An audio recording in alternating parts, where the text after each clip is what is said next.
Hey, it's Webs here with a miracle of a deck, Silas Priest. Now, I did say there were other classes that could use Silas as an OTK enabler, but who would have thought I would have made a Priest deck, right? This deck was definitely inspired by Silas OTK Warrior, as I wanted to try to in a unique class that I didn't think anyone else had ever came up with. It's not the easiest combo in the world to pull off because it's a 7-card combo that relies on you discounting 9 of the cards in your hand for 9 mana or even more. So to do this, we're actually using a Miracle style package for Priest, where we're abusing Bloodweaver and our Veil Weavers in order to discount our cards or generate enough resources so we can discount the combo pieces that we have in our hand, while also providing a strategy in order to win games whenever we don't have the combo in our hand. Because most of the time, due to the high number of cards needed for the OTK, you usually will only have a few combo pieces, and you can't always rely on it to win the games. However, when you pull it off, it's really funny for both you and your opponent, since they're not expecting it whatsoever. For Mulligans, it's always great to keep cards like Bloodweaver in your opening hand, and even Veil Weaver. However, if you have to choose between the two, always choose the Bloodweaver over the Veil Weaver, because you want to be able to generate as many Bloodweavers as humanly possible, since this deck relies on discounting the cards in your hand in order to pull off the combo. Which I know is kind of weird to say when it comes to a Miracle Priest deck. However, that's how this variant is really built for, if you want to pull off the combo as much as humanly possible. Other cards to keep in your opening hand would be Draconic Studies, as it'll allow you to generate some type of minion in order to stall out your opponent and control the board for a little bit. You also would want to keep cards like Insight, so you can discount some of the minions within the combo.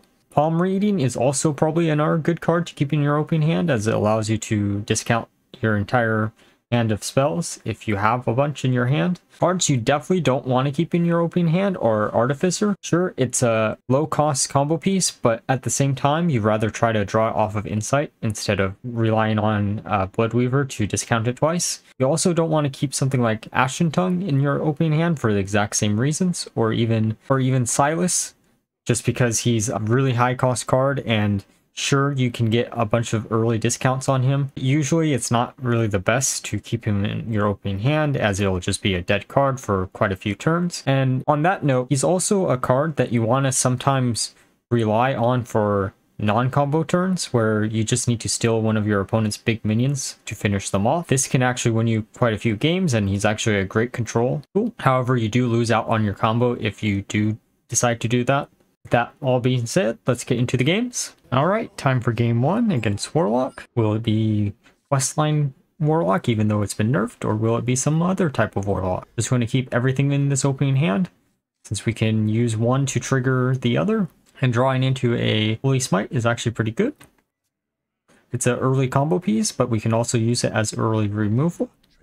So they're not Questline, that's good. Drawing into a Gift, which is alright. Just going to play the Veil Weaver, kind of hoping the opponent will deal with the Veil Weaver in order for us to save our Blood Weaver. It's kind of funny those two cards are both Weavers of a different sort. I wonder if that was done on purpose or not. Armor Vendor, that's weird, but okay. So there's Soul Warlock, or Control Warlock, I'm assuming. I'm just going to heal up here and go face. No other reason to do anything else. Scorpion is kind of annoying to deal with, but we can just Holy Nova it next turn. Ray's dead, which is fine. If they eventually actually deal with our minions, we can just replace them instantly. We're going to get 1 mana discount and then an extra spell in our hand, which triggers the Corrupt on the Insight. The only bad target for the Insight to actually grab out of the deck for the combo would probably be the Veil Weavers, but since we already played one, that means we only have one in the deck, so we actually have quite a low % chance of actually doing that.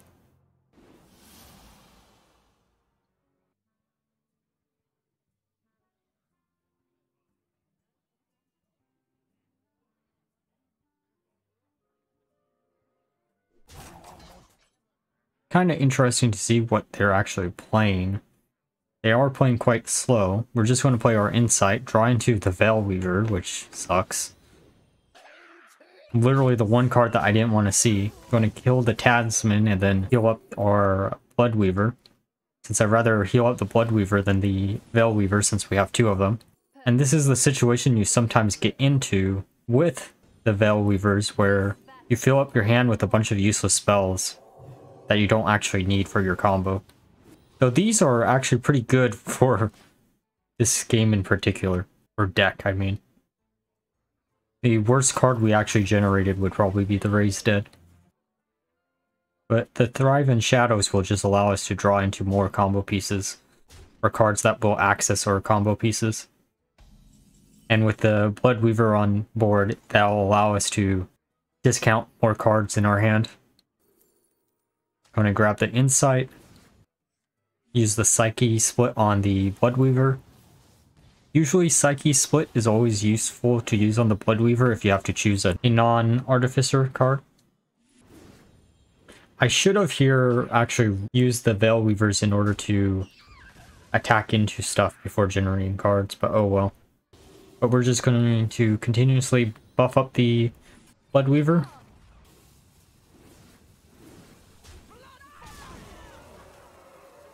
We could have actually gave it Divine Shield and then made an additional copy, but oh well. Okay, they play a Overlord, which is not that good if we can't deal with it quickly. That card is always a nightmare to deal with if you don't get rid of it quickly. They killed our Veilweaver, which is actually probably the best thing for us that they possibly could have done. We're slowly assembling the combo pieces in our hand. All we need are the Artificers now, and then we have it. And we definitely discounted enough cards in order for us to be able to access the full combo in one turn. Though the question is if we have enough board space for it. Oh, I guess we're also missing the Soul-bound Ashen Tongue. Going to get a Palm Reading, which will discount more cards in our hand. Get a Thrive in Shadows. Grab another Thrive in Shadows. I didn't know that you could actually discover a card off itself. I thought they removed that possibility, but it's whatever.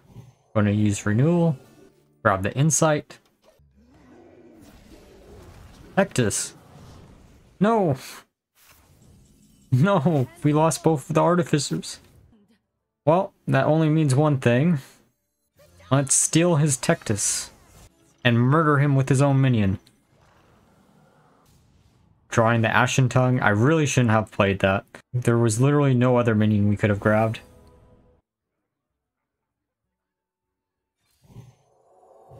Going to give the Bloodweaver taunt. And keep on copying it.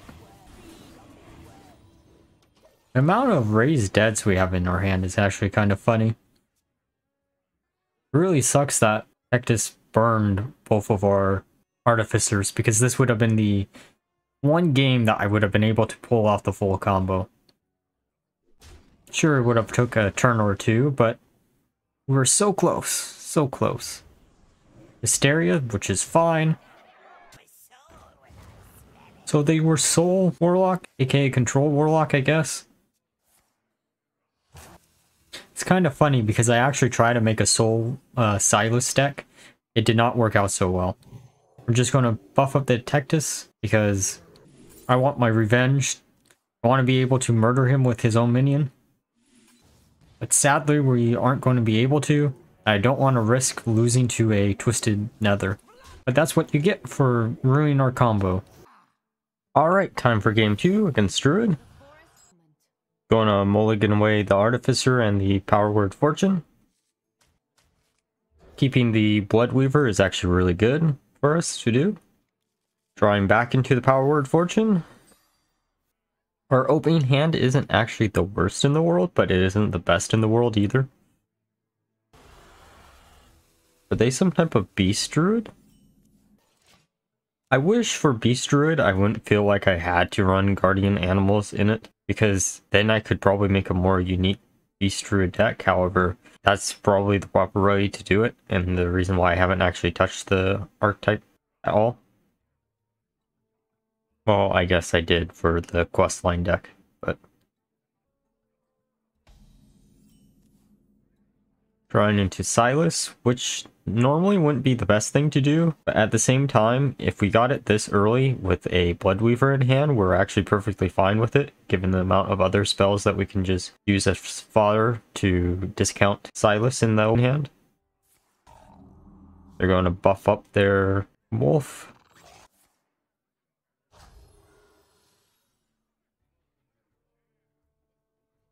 So here we kind of have a hard decision. We can either save our Holy Smite for our combo, or we can coin out the Holy Smite so we can thus just get rid of like 6 damage on the board. So they are Beast Druid, that's kind of weird.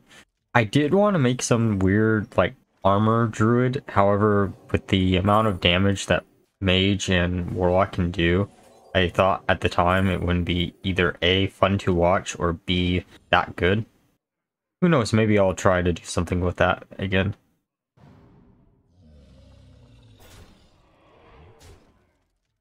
So they're going to copy their Kodo.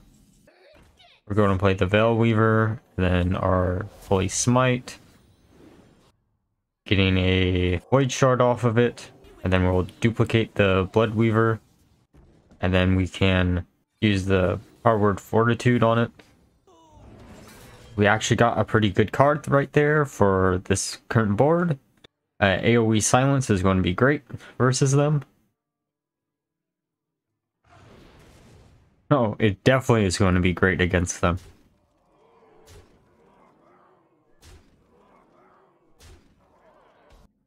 Drawing into our next Holy Smite, which is good. Gonna play a Devouring Plague. Then kill their 5/5. Use the Void Shard. Then use our Renewal. We're just going to heal as much as humanly possible, it seems. Generate another card, because why not? See, in this position, we don't actually have to go for the combo, but I'm kind of curious of what deck they're actually playing and how it's built. So I'm going to just keep stringing them along as much as humanly possible until they either A, give up, or we win the game. There's a few cards that might make a horrible decision, but we're in a pretty good position as it stands right now. Trying to a Psyche Split.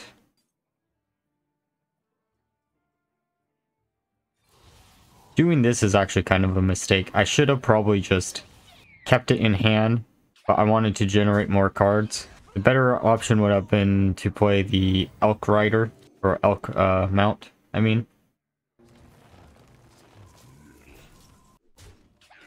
Though, because of the order I've released these videos in, and the fact that I actually had this one recorded way earlier than I like to admit, I just swapped around the order of release. This was actually pretty early in the month, so it could have just been a random like free-to-play player with not an actual deck because they didn't have any cards. If that's the case, I'm sorry. I'm sorry for stringing you along in this game, but I have to show off the combo at least once, right?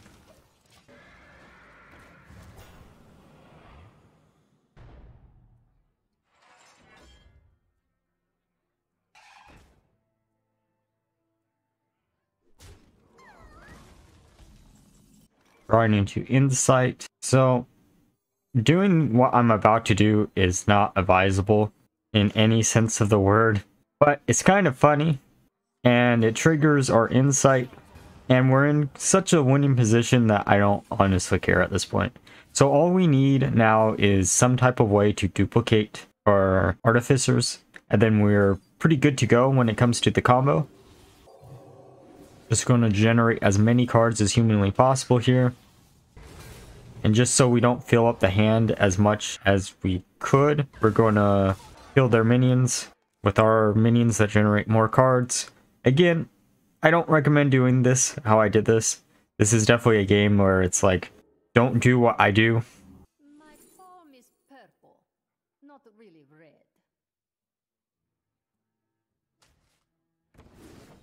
Gonna grab the Raised Dead, get a Veil Weaver, give it Taunt, get a Psyche Split, which is great. heal up a little bit, and then just go face. So they are playing Guardian Animals, which shouldn't really be a shock given the other cards that we've seen in the deck. Oh, it is kind of weird that they're playing the Armor Kodos. I don't think that's actually been used in any type of Guardian Animal deck.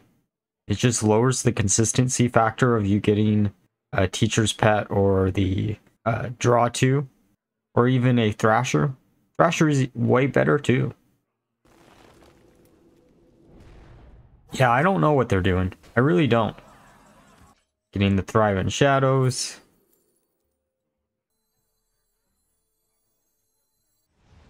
The good news is we have enough cards in our hand discounted that no matter if we get the full combo off or not, we should be able to actually pull off most of the combo. Which this definitely does demonstrate the issue with the deck. If you're trying to go for the combo, it's funny and all, but it needs so many cards to actually be pulled off. And so many discounts in your hand.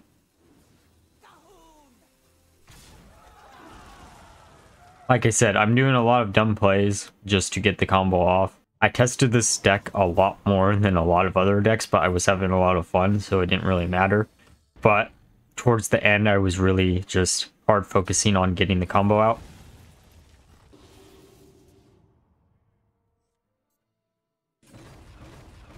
Playing the Devouring Plague. And I think this is where I realize if I just do the full combo right now, or at least 80% of the combo, I'll have perfect lethal actually.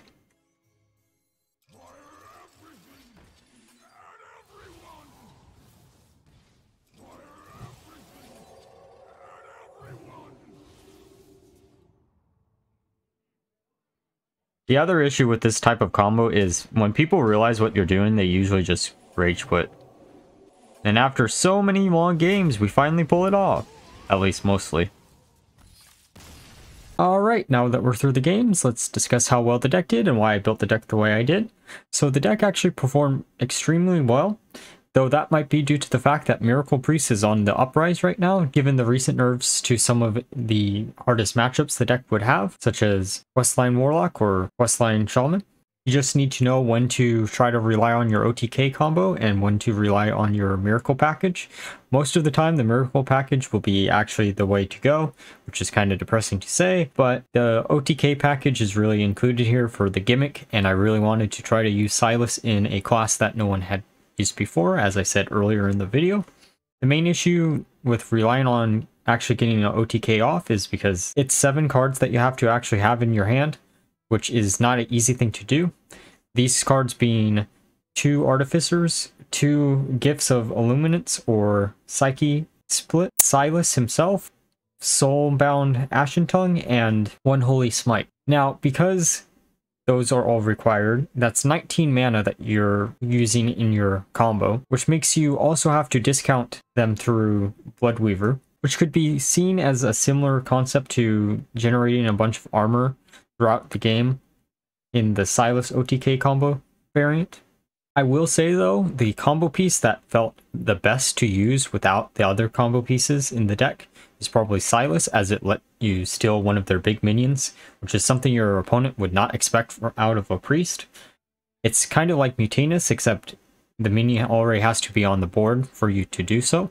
This allows you to turn 1 big minion into 2 big minions and thus steal the game away from your opponent if you're lucky enough to do it. Artificer could also be used without the OTK, just if you generated some type of board clear off of renewal or even palm readings. However, I don't think the combo actually hurt the consistency of this deck that much. One card I honestly felt that actually did hurt the consistency maybe a little bit would be the Soulbound Ashen Tongue.